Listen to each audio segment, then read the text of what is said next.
How does a mild-mannered, state-employed social worker send her kids to private school, you ask?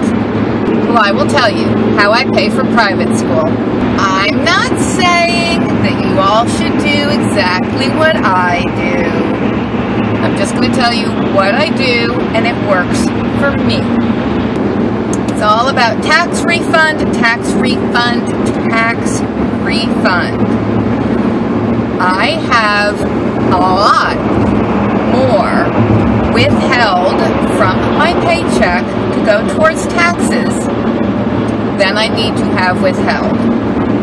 So basically, every year, my tax refund pays for my kids' education. Now, I know what you're going to say. I know what a lot of people say, and that is, why would you let the government have a free loan from you for the year? Why? You're letting the government hold on to your money for a whole year before you get it back. Why not have that money yourself and invest it and make your money work for you and make your money grow and blah, blah, blah, blah, blah, blah. I get that argument. I understand that. I can't do that. If I had that money all come to me, then it would be up to me to save it, correct? To not spend it, to not lose it, to not gamble or fritter it away. Now, I am really rather abstemious in my lifestyle. I am very, very hard-ass about saving. So it is possible that I could do this. However, I really don't need to. I don't need to worry about it. I'm okay with the government just holding onto the money for me and then giving it all back to me, and there I have it. I have my chunk of money ready to go to pay for private school. Doesn't really bother me at all. It really isn't likely that if the money were in my own pocket during that time period, I would make anything on it. If I tried to make money on it by investing, I would probably lose it. It's safer to just let it be in the hands of the government for a little while, and then I get my big old tax refund, and that covers the private school tuition. Now, also bear in mind, we do get financial aid. I know a lot of people who say, oh, I could never afford to put my kids in private school. Oh, well, neither can I. You apply for financial aid, people. First you get your kid accepted at the school, and then you apply for financial aid. I'm not saying every private school in the country offers financial aid, but all the ones I know of do.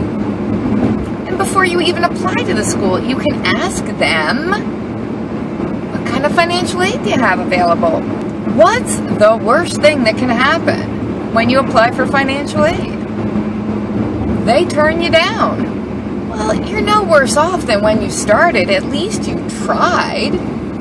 When my older daughter went to private school prior to college, she went to a school that cost $32,000 a year.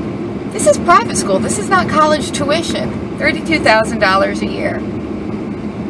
On average, I paid $8,000 a year for her to go there. I got that much financial aid.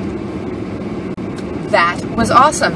Every year when I got that financial aid award letter in the mail, I would burst out crying. I would be so happy to know that I could send my child to this school another year because I knew I could afford $8,000 because I knew what my tax refund was going to be.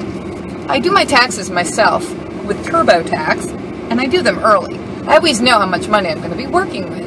If you think private school would be a good fit for your child and an option you want to look into, then don't just assume you can't afford it, and don't assume you won't get financial aid.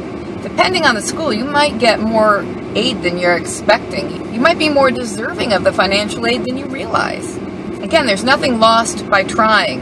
The financial aid applications are kind of a pain in the neck to fill out year after year after year, but when you're looking at the difference between paying $32,000 a year and $8,000 a year, those few hours put into that financial aid application are time well spent, wouldn't you say? That's how we pay for it. The more you know. Doodly doodly doo.